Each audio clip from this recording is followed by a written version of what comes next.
उड़ी बाबा भैया आ गए हम लोग। यही काजल निवास है, यही जे काजल के बियाह भइल बा। गेट खोलो, रंग लगाओ।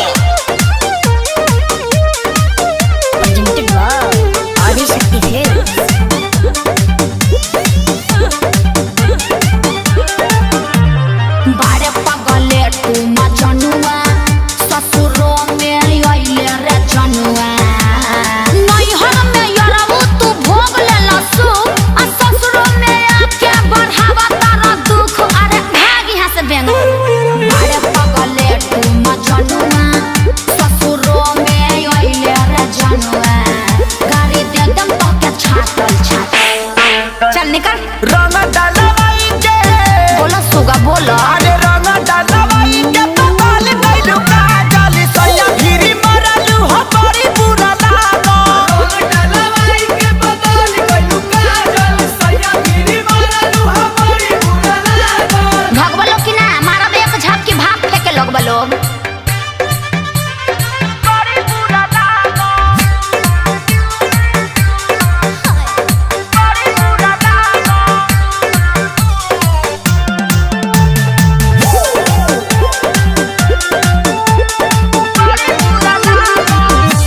नैहर में संगे हमारा बोका बोका खेलल कही के कोको कोला पीछू कारी है ने रे लाला।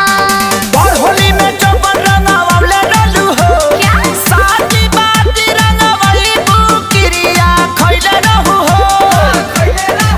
काथी क्रिया चोली के ओ घरी रही नहीं दांतल दांतल। अरे जोन रे मटी लगना। रंग डालवाई के बोल बेबी बोल। अरे रंग डालवाई के पताल गइलू काजल सैया भिरी मरलू हो बड़ी बुरा लागो। रंग डालवाई के पताल गइलू काजल सैया भिरी मरलू हो बड़ी बुरा लागो।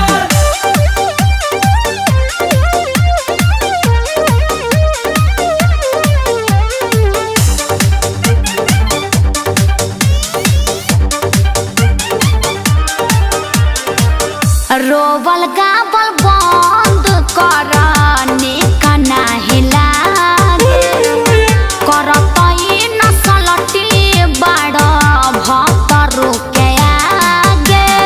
अखिलेश के सारी के भागावतार हो यारी थोड़ी भतार से लगावतार हो।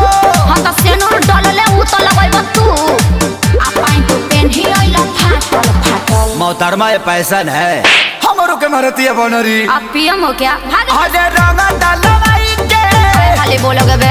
अरे रंग डालवाई के पताल गइलू काजल सैया भिरी मरलू हो बड़ी बुरा लागो। रंग डालवाई के पताल अरे बाबा आ भाई आ बाबा रे जा जा मोरत मुआ दब तहन लोग के रंग लगैब लोग। भैया चला वाला रे भांज देलस, बर्तन जैसन माज देलस। ये टेम्पू वाला डाना डी छपरा चलबो।